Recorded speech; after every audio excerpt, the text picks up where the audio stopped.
আসসালামু আলাইকুম এভরিওয়ান, আশা করি সবাই ভালো আছেন। আজকে একটা গুরুত্বপূর্ণ আইএলস বেসড টপিক নিয়ে চলে আসছি আপনাদের সামনে।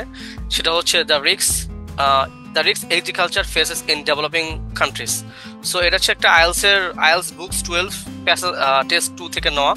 সো আই হোপ আমি চেষ্টা করব প্রত্যেকটা সেন্টেন্সকে সুন্দর করে এক্সপ্লেন করার জন্য, যাতে করে আইএলস এর যে কমপ্লেক্স সেন্টেন্সগুলো আপনাদের বুঝতে সুবিধা হয়।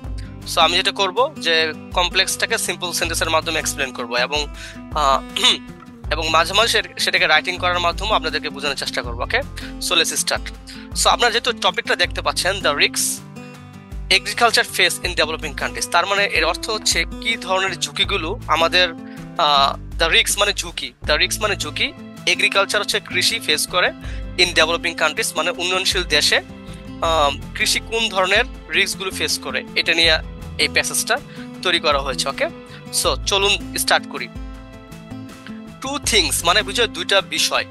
ডিস্টিংগুইশড ফুড প্রোডাকশন মানে বোঝায় যে দুইটা বিষয় ফুড প্রোডাকশনকে মানে খাদ্য উৎপাদনকে আলাদা করে from all other productive activities, অন্য সব প্রোডাক্টিভ অ্যাক্টিভিটিস থেকে। কি বললো? দুইটা বিষয় খাদ্য উৎপাদনকে আলাদা করে থাকে from all other productive activities, অন্য সব প্রোডাক্টিভ অ্যাক্টিভিটিস থেকে দুইটা বিষয় বা দুইটা জিনিস খাদ্য প্রোডাকশনকে ডিস্টিংগুইশ করে, মানে বিভাজন করে বা পার্থক্য করে। প্রথমত, every single person needs foods, তার মানে বোঝায় যে প্রত্যেকটা মানুষেরই খাদ্য দরকার, ইচ ডে মানে প্রত্যেক দিনে, অ্যান্ড হ্যাজ রাইট টু ইট, এবং তার এটা অধিকার। অ্যান্ড সেকেন্ড বলছে যে দ্বিতীয়ত, it's usually depend on nature, তার মানে বোঝায় যে প্রত্যেকটা মানুষেরই খাদ্য দরকার হয় এবং এটা মানুষের রাইট। এবং দ্বিতীয়ত হচ্ছে এই যে খাদ্য যে উৎপাদন করা হয় সেটা অ্যাকচুয়ালি ডিপেন্ড করে নেচারের উপরে, প্রকৃতির পরিবেশের উপরে ডিপেন্ড করে। ওকে, তারপরে বলছে যে দিস টু ইউনিক এক্সপেক্ট, এই দুইটা ইউনিক এক্সপেক্ট বিষয়। এক্সপেক্ট মানে আমরা কি একটু দেখে নিই। এক্সপেক্ট মানে বোঝায় বিষয় বা এরকম কিছু। Okay, things a particular part or features something. Okay, feature fact. Okay, so this to unique expect, এই দুইটা পার্টিকুলার বিষয়, ওয়ান হচ্ছে পলিটিক্যাল, একটা হচ্ছে রাজনৈতিক বিষয়। পলিটিক্যাল মানে এখানে বোঝাচ্ছে রাজনীতি না, এখানে চলে গিয়ে একটা একটার উপরে ডিপেন্ডেন্ট, মানে মানুষের খাদ্য দরকার এবং মানুষের রাইট, এটা একটা পলিটিক্যাল। কেন বলছে এখানে? জানুন, এটা একটা দেশের মানুষের রাইট যে খাদ্য নিশ্চয়তা মানে খাদ্যের নিরাপত্তা নিশ্চিত করা, এটা প্রত্যেকটা দেশের গভর্নমেন্টের রাইট। সো এই কারণে এটাকে বলছে পলিটিক্যাল। ওকে, দ্য আদার হচ্ছে ন্যাচারাল, আরেকটা হচ্ছে পরিবেশ বা প্রাকৃতিকগত। মেক ফুড প্রোডাকশন হাইলি ভুলনারেবল, খাদ্য উৎপাদনটা হাইলি খুবই risk and different from any other business, এবং এটা অন্য সব বিজনেস থেকে, ব্যবসা থেকে আলাদা। কি বললো এখানে? মেক ফুড প্রোডাকশন মানে খাদ্য উৎপাদনটা হাইলি ভালনারেবল, মানে ভুলনারেবল না, সরি, এটা রং প্রোনাউন্সিয়েশন, এটা উচ্চারণ হবে ভালনারেবল, মানে খাদ্য উৎপাদনটা হচ্ছে খুবই ঝুঁকিপূর্ণ একটা কাজ। And different from any other business, এবং এটা অন্য সব বিজনেস থেকে খুবই আলাদা। ওকে, অ্যাট দ্য সেম টাইম, এর অর্থ হচ্ছে একই সময় বা একইভাবে বলতে পারেন। অ্যাট দ্য সেম টাইম মানে একই সময় cultural values are highly entrance in food, তার মানে বোঝায় প্রত্যেকটা দেশের সংস্কৃতি, যেমন আমাদের বাংলাদেশে যে সংস্কৃতি আছে সেটা actually highly entrance in food, মানে বোঝায় রুটেড। ইন্ট্রেন্স মানে হচ্ছে রুট, মানে আমাদের কালচারটা হচ্ছে আমাদের কালচারে এগ্রিকালচার সেক্টর বা এগ্রিকালচার হচ্ছে খুবই রুট মানে বোঝায় এটা দিয়ে অ্যাকচুয়ালি আমাদের ইকোনমি বা আমাদের দেশের যে অর্থনৈতিক অবস্থা তৈরি। সো আমরা যদি ইন্ট্রেন্স অর্থটা দেখি, ইন্ট্রেন্স মানে রুট বোঝায়। যেমন এখানে অ্যাকচুয়ালি এস্টাবলিশ, এখানে রুট। আমি যদি চ্যাটজিপিটিকে বলি ইন্ট্রেন্স, ওকে, চ্যাটজিপিটিকে বলবো এখানে what is the meaning of entrance. So দেখেন, আপনারা কি দেখেন, ইন্ট্রেন্স মিনিং এন্ড এক্সপ্লেনেশন। এখানে বলছে যে firmly establish and difficult to change, মানে এটা firmly established and difficult to change মানে খুবই কঠিন পরিবর্তন করা। যেমন হচ্ছে আইডিয়া, অ্যাটিটিউড, হ্যাবিটস। এটা হচ্ছে ডিপলি রুটেড, এখানে এন্ট্রেন্সড, এটা হচ্ছে deeply rooted or firmly fixed.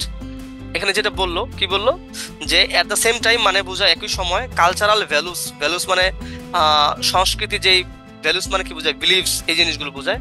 Are highly entrance in food মানে বোঝায় সাংস্কৃতিক যে ভ্যালুটা বা বিশ্বাসটা, এটা খাদ্যর সাথে অতপ্রতভাবে জড়িত, মানে root. And cultural system world wide, এবং and agriculture system world wide, এটা সারা বিশ্বের এগ্রিকালচার সিস্টেমের সাথে এটা কি জড়িত।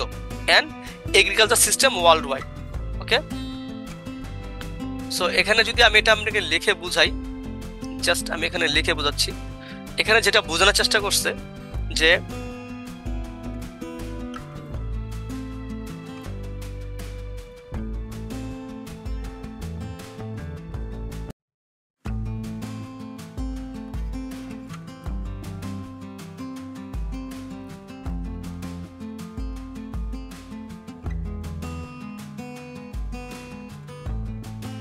এখানে যেটা বোঝানোর চেষ্টা করছে মানে আমাদের যে কালচারটা, ঠিক আছে, আওয়ার কালচার, আমি বলতে পারি hour culture is based on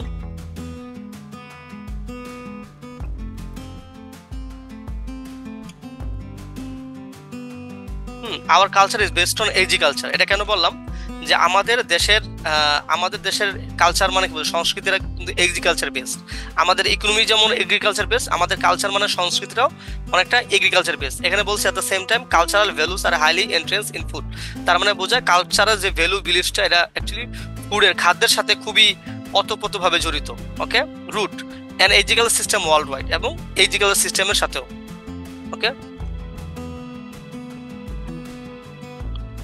okay, তারপর আমরা সেকেন্ড বিতে চলে যাই। বিতে যেটা বলছে farmers everywhere face major risk. এখানে যেটা বলছে ফার্মার্সরা মানে কৃষকরা সব জায়গায় বড় ধরনের রিস্ক ফেস করে, মানে ঝুঁকি ফেস করে, মানে সম্মুখীন হয়। ইনক্লুডিং এক্সট্রিম ওয়েদার, এর ভিতরে আছে এক্সট্রিম ওয়েদার, মানে খুবই এক্সট্রিম, মানে এখানে বোঝানো হয়েছে খুবই এক্সট্রিম মানে কঠোর বা বাজে ওয়েদার কথা বলা হয়েছে। মানে এক্সট্রিম ওয়েদার মানে বোঝায় খুবই বাজে ওয়েদার, যেটা খাদ্য উৎপাদনের জন্য ভালো না। And long term climate change, এবং দীর্ঘমেয়াদী ক্লাইমেট চেঞ্জ, ক্লাইমেট মানে জলবায়ু পরিবর্তন। এন্ড প্রাইস ভোলাটিলিটি মানে ইন ইনপুট, তার মানে বোঝায় মানে কোনো জিনিসের দাম আপস ডাউনস করলে সেটাকে ভোলাটিলিটি বলে in input. And product market মানে যে কোনো জিনিসের মার্কেট, প্রোডাক্ট মার্কেট। ওকে, হাউএভার স্মল হোল্ডার ফার্মার যারা আছে, যারা ছোট ফার্মার যারা আছে ইন ডেভেলপিং কান্ট্রিসে মানে উন্নয়নশীল দেশে must in addition deal with adverse environment, তারাও ডেফিনেটলি তারা ডিল করে অ্যাডভার্স এনভায়রনমেন্টের সাথে, মানে ঝুঁকিপূর্ণ এনভায়রনমেন্ট। অ্যাডভার্স মানে কি বোঝায়? অ্যাডভার্স মানে হচ্ছে যেটা ঝুঁকিপূর্ণ বা রিস্ক, ওকে, বা যেই এনভায়রনমেন্টটা ক্ষতি করে। এখানে বলছে যে the fact seems working against actively harm things. Okay, এখানে অ্যাডভার্স মানে বোঝায় যেটা হার্ম করে, মানে প্রবলেম ক্রিয়েট করে। বোথ ন্যাচারাল মানে বোঝায় প্রকৃতিগতভাবে, ইন টার্মস অফ সয়েল কোয়ালিটির ক্ষেত্র, এন্ড রেইনফল মানে বৃষ্টি, ETC, and human. In terms of infrastructure অবকাঠামোগত দিক থেকে চিন্তা করলে ফাইন্যান্সিয়াল সিস্টেম, অর্থনৈতিক যেই ব্যবস্থাটা, মার্কেটস, নলেজ অ্যান্ড টেকনোলজি, এগুলো সবকিছুর ক্ষেত্রেই অ্যাকচুয়ালি একটা প্রবলেম তৈরি করে। কাউন্টার ইনটিউটিভলি এখানে বলছে হাঙ্গার ইজ প্রিভিলেন্ট। হাঙ্গারটা হচ্ছে খুবই কমন এবং many small holder farmers in developing countries. তো যেটা বলছে যে কাউন্টার ইনটিউটিভলি অর্থটা আমরা দেখে নেই। এখানে কাউন্টার ইনটিউটিভলি অর্থ ছিল কি in a manner that contra or intuitions or common sense. এখানে যেটা বলছে দেখি, if something happens counter intuitively it surprise you because it's opposite what seems logical. মানে যেটা লজিক্যাল না, হ্যাঁ, হোয়াট সিমস লজিক্যাল, যদি যেটা লজিক্যাল সেটার অপোজিট যদি কোনো একটা জিনিস ঘটে সেটাকে বলা হয় কাউন্টার ইনটিউটিভ। একটা এক্সাম্পল দিয়ে বুঝাইছে, যেমন counter intuitive hunger is wide spread এবং স্মল ফার্মার্স হু গ্রো ফুড। হাঙ্গারটা হচ্ছে ওয়াইড স্প্রেড, সব জায়গায় ছড়ায় থাকে, এবং স্মল ফার্মার্সের ক্ষেত্র, ছোট ছোট ফার্মার ক্ষেত্রে হু গ্রো ইট। তার মানে এখানে যেটা বলছে কাউন্টার ইনটিউটিভলি, যেটা বলছে যারা খাদ্য উৎপাদন করে থাকে তারাই অ্যাকচুয়ালি তাদের তো অ্যাকচুয়ালি কোনো ধরনের খাদ্যের কোনো প্রবলেম থাকার কথা না, বা তাদের তো হাঙ্গার বা তারা যে ক্ষুধার্ত থাকবে সেটার কোনো হওয়ার কথা না, কারণ তারা খাদ্য উৎপাদন করে। তারা এখানে বলছে you'd expect farmer to have enough food, যদি তারা খাদ্য উৎপাদন করে থাকে তাদের এনাফ ফুড থাকবে, এটাই বাঞ্ছনীয়। Okay, but opposite is true, but opposite হচ্ছে তারা অ্যাকচুয়ালি হাঙ্গার থাকে। কেন? কারণ তারা যে খাদ্যটা উৎপাদন করে সেটা তারা বিক্রি করে ফেলে। এই কারণে বলছে যে কাউন্টার ইনটিউটিভলি, ঠিক আছে, যদি কাউন্টার ইনটিউটিভলি যদি চিন্তা করেন, হাঙ্গার ইজ প্রিভেলেন্ট কমন এবং মেনি স্মল হোল্ডার ফার্মারদের ক্ষেত্রে ইন দ্য ডেভেলপিং কান্ট্রিজ। মানে উন্নয়নশীল দেশগুলোতে যেটা ঘটে থাকে, যারা খাদ্য উৎপাদন করে থাকে তারাই অ্যাকচুয়ালি হাঙ্গারে ভুগে, মানে তারাই তাদেরই ক্ষুধা মন্দটা লেগে থাকে বেশি, এটাই বলছে। তারপর সিতে চলে যাই। এখানে বলছে participant in online debate argue that, যে অনলাইন ডিবেটে বা অনলাইন যুক্তি তর্কে অংশগ্রহণকারী তারা ওপিনিয়ন দিয়েছে, আর্গু মানে ওপিনিয়ন দিয়েছিল দেয়ার, যে hour biggest challenge is to address, আমাদের সবচেয়ে বড় ধরনের যে চ্যালেঞ্জ মানে বোঝায় যে কোনো একটা জিনিসের চ্যালেঞ্জ করা, মানে কি বোঝায়, প্রতিযোগিতা বা চ্যালেঞ্জ করা মানে বোঝায় কাউকে চ্যালেঞ্জ করাকে। আমার বিগেস্ট চ্যালেঞ্জ, আমাদের সবচেয়ে বড় চ্যালেঞ্জটা হচ্ছে ইজ টু অ্যাড্রেস, খুঁজে বের করা, অ্যাড্রেস করা দ্য আন্ডারলাইং কজেস, যে কজেসগুলো অ্যাকচুয়ালি মেইন কারণ সেগুলো আন্ডারলাইন করতে হবে, of the agriculture system inability, হ্যাঁ এগ্রিকালচার সিস্টেমের অক্ষমতার যে কারণগুলো আছে সেগুলোকে খুঁজে বের করতে হবে। এটা হচ্ছে আমাদের সবচেয়ে বড় চ্যালেঞ্জ। কেন করতে হবে? To ensure sufficient food for all, এটা নিশ্চিত করতে হবে পর্যাপ্ত ফুড সবার জন্য। অ্যান্ড দে আইডেন্টিফাইড করবে অ্যাজ ড্রাইভার্স, তারা খুঁজে বের করবে অ্যাজ ড্রাইভার্স মানে মূল ভূমিকা করবে অফ দ্য প্রবলেম, এই ধরনের সমস্যার। আওয়ার ডিপেন্ডেন্সি, আমাদের যে ডিপেন্ডেন্সি আছে মানে নির্ভরতা আছে on fossil fuels and unsupportive government policies. তো এখানে কি বললো, আমি যদি এখানে একটু বুঝাই বলি। আচ্ছা, এখানে যেটা বলছে যে অনলাইনে একটা পার্টিসিপেন্টস ইন অনলাইন ডিবেট, যারা অনলাইন ডিবেট বা যুক্তি তর্কে অংশগ্রহণ করে তারা মতামত দিয়েছে যে আমাদের সবচেয়ে বিগেস্ট চ্যালেঞ্জ মানে বুঝে আমাদের সবচেয়ে বড় চ্যালেঞ্জ হচ্ছে is to address the underlying causes of the agriculture systems inability to ensure sufficient food for all. তো আমাদের যেটা বলছে আমাদের সবচেয়ে বড় চ্যালেঞ্জটা হচ্ছে যে ওই সমস্যাগুলোকে খুঁজে বের করা যেগুলোর কারণে আমাদের এগ্রিকালচার সিস্টেমটা মানে পর্যাপ্ত পরিমাণ ফুড প্রোডাকশন করতে পারতেছে না, মানে এগ্রিকালচার সিস্টেমের ইনএবিলিটি বা অক্ষমতা খুঁজে বের করতে হবে। অ্যান্ড কি করতে হবে? দে আইডেন্টিফাই করবে অ্যাজ ড্রাইভার্স, এগুলো আইডেন্টিফাই করবে মানে খুঁজে বের করবে অ্যাজ ড্রাইভার্স, মানে হচ্ছে তারা মূল ভূমিকা পালন করবে অফ দিস প্রবলেম। হ্যাঁ, আওয়ার ডিপেন্ডেন্সি, যেমন বলছে our dependency on fossil fuel, আমাদের যেমন ডিপেন্ডেন্সি আছে ফসিল ফয়েলের উপরে, আনসাপোর্টিভ গভর্নমেন্ট পলিসিস, এগুলো একটা কারণ।